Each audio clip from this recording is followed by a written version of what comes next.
All right, welcome back to Landslide Podcast, insight into all matters and issues in the political circle. Deji has been ranting and ranting and ranting.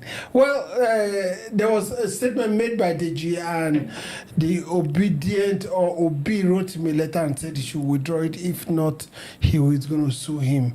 And Deji has gone ballistic on Peter Obi and says that if Peter Obi gets a ticket of the coalition, that's the ADC, he will not vote for ADC, he's going to vote for APC. And the way he's been very critical of Peter Obi, I wonder where it actually comes from. Number one, does Deji like the way the country is going? What does he have with Peter Obi? He said Peter Obi is corrupt, Peter Obi gave him money when he came to his house, that Peter Obi doesn't know who he is. Philip, Deji, on Peter Obi. Very well. Let's look at the person, Deji. Who is Deji? Now, Deji is Abuja boy. Deji is a PDP boy. Deji is Wike boy. Deji is Atiku boy. He has walked around the circle. He has been the one that has been doing your man job for them. I stand him to challenge me if he had not worked for Wiki or Senator Obuan, who had given him money to carry out some certain protests in Abuja before now, just for PDP to get what they want. We have said this over and over, that these are the set of people who claim to be activists. They are the CSO, who were supposed to be the mouthpiece of the populace, the masses. And to be honest and give it to Deji, has been doing this effectively. But what has happened is this. The government of the day had discovered that this set of people had the ears of the people. So they find a way into them. And they are now using them against the people without the people knowing, even without themselves knowing. Because for Deji to come and speak against Peter Obi, to say that if Obi is the candidate, Tinubu will have my vote. What he's saying is that he is adopting and validating what Tinubu is doing to the country, that is right, that the Tinubu policies are good policies. That is the purport of what he's saying. If he said that if Obi is the flag bearer of any of the opposition, then Tinubu has my ticket. What do what is your take on for that? It's ratification of what of what Tinubu is doing. He said, I cannot be a member of APC, I cannot work for APC, but you can vote for Tinubu. Can you separate Tinubu from APC? So what I see from what he is doing is what is paid to do. Rubbish Peter Obi and then get paid. Because the people will always, like we're doing now, we're talking about it. Once they just speak, people will listen and people will comment. And that will take the story to another level. For instance, Deji said, Obi, the Obidient, they lack respect, they lack tolerance. They speak against anybody that is not supporting Obi. If you are not for Obi, the Obidient takes on you. They make reference to Wole Soyinka and many others. That because they are not supporting Peter Obi, the Obidient, that because that he had that kind of followership, he can't support him. So what is he saying? He's finding excuse to tarnish the image of Peter Obi and to bring his ambition into disrepute. To say that, look, he's not the kind of person you vote for. What is he saying that he went to see Obi? It is African culture, especially in the south where I came from, especially in Uroboland. When a man comes to visit you, you will not only give him a drink, you will support it, you present a collar, and you will support it with money to say you are welcome to my home. And if you have been to traditional marriage in Uroboland, when the in-laws comes, the first thing they do when they come into the house, the family of the bride will present drinks and cola and food and support the cola with money, and the groom will also repeat the same thing. So what is he saying that he went to Obi house and Obi gave him a brown envelope and so what, for crying out loud, and he had no proof. All this, I'm not saying that Obi did it, but even if he did it, what about it? You came to see Obi. Obi is a senior brother to Deji, and if Deji came to see Obi and Obi said, "Take this for your transport," what is wrong about that? He has suddenly painted that as if it's bribery. Exactly. Now, no, one of the things he said was that he supported, or he put in a word that, first of all, one of the things he said that troubles me is that he's not partisan. I will not agree with Deji that he's not partisan, or that he doesn't belong to any political party. I will not agree. If Deji wants to pursue activism, let his work be activism. And purely, and stop speaking on political parties, whether they did right or they did wrong. Now, if he spoke for Obi and Obi that wanted another today, I can tell you how I was in an occasion where Steve Masiyiwa, the billionaire from Zimbabwe, talked about how who is not a politician, he's a serial entrepreneur, he's one of the richest guys in Africa. He said that Barack Obama came to South Africa to look for him before the election of 2008. And he supported him. I mean, but if you know Steve Masiyiwa, but Steve Masiyiwa is not a politician. Of course. I don't know if you understand. Now, if you spoke on behalf of Obi, and Obi now requested to see you, and you now saw him, he said, well, he make it look as if he's too politically relevant that... No, well, look at what he said. With the help of a journalist, you went to his house. Did Obi come to his house? Did this Obi came to his house? You went to his house. And you're a younger brother of Obi, and you come to Obi's house. Obi said, take time. Like you said, if he said he's not a politician, he forgot yesterday that he's in the youth wing of PDP. Let's go to the records.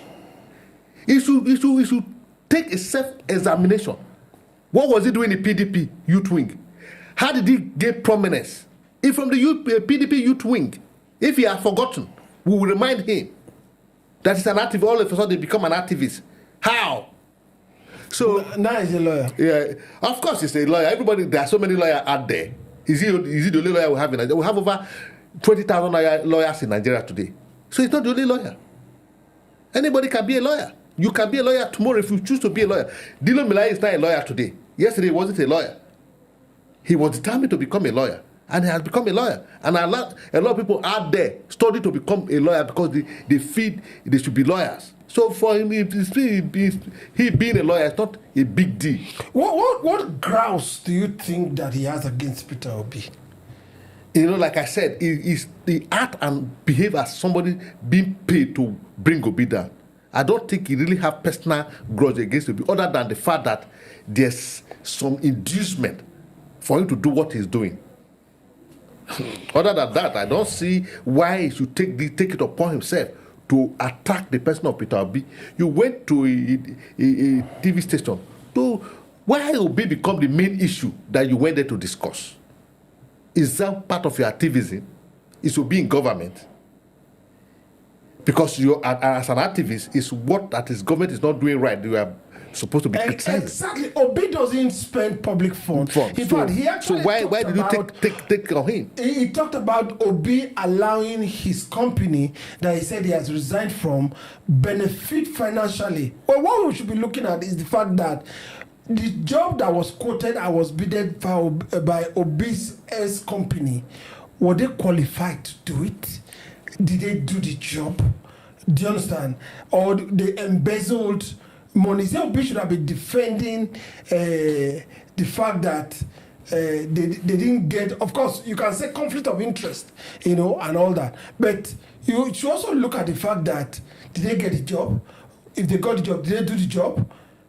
Do you understand? At what state did they leave the job? So most of these things, he speaks with a lot of biasness. When you say he speaks a lot of bias, or that statement, the pie in him against Obi is so bitter. It shows that Obi is really, really important in 2027 election. Because Obi had not said, I'm running under this platform. But every other person that want to speak against Obi say that those prominent activists It's not the only first person. I think somebody has also taken on Obi, as if Obi is their problem. I think their problem should be the policy of the government. For me, Tinubu is not even the problem. The problem is the policy.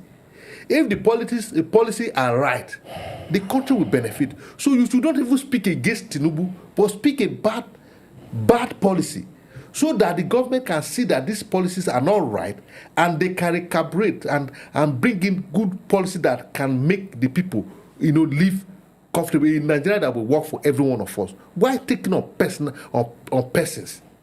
It should be the policy maker. So I don't see why people who call themselves activists all of a sudden become the mouthpiece of the government. I don't know how they metamorphose to become the mouthpiece of the government, and then they are now the spokesperson of the government, attacking what do you call them in football? Attackers. Yes. To attacking the government opponent. I think it's not right. I think Deji, at a point, they actually fought for electoral reforms, and himself and his friend, they call Ario. In school those days we used to call Ario Aristotle. He studied, I think, mass communication or thereabout, but he became a very serious activist. He was a purposeful guy, and he's late now.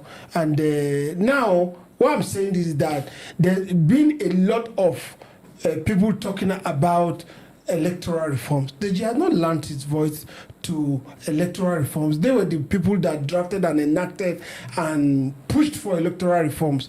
Now that it has not completed, Deji has suddenly kept quiet about electoral reforms. I think he had lost focus. That's what I told you. That government will look out for those people who are outspoken, who had the ears of the people. Deji was one of those people. During the days of Buhari, when they were fighting for the electoral reform and all of that. So the government had penciled him down that this one has the ears of the people, and he's purposeful. So what do we do? And they have done the thing they needed to do. He's behaving like somebody that is being compromised. Like you said, he's not doing what he put himself out to be doing. Rather, he's doing something different. So I think he should go for self-reexamination so that he can, something brought him to the limelight. If he deviates from it, that same thing can also bring him down.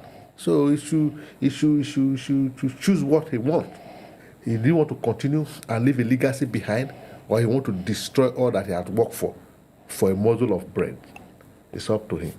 All right, those are in the politics. We don't criticize the government of the day. No, that's not what we're saying. We said if there are areas to which they are gray and they are not working well, talk about them. Of course, I will mention the fact that he has been saying and listing a lot of ministers that are not working well in Tinubu's government, but not with those kind of criticism and harsh words that he has for Peter Obi. Peter Obi is not president. Peter Obi is not. He doesn't earn from the government. He doesn't spend the country's money, and the vehemence to which he criticizes him is massive. But we advise him he should look into the government and look at areas to which they can be better, and he should speak about that. All right, we'll be right back. Still is.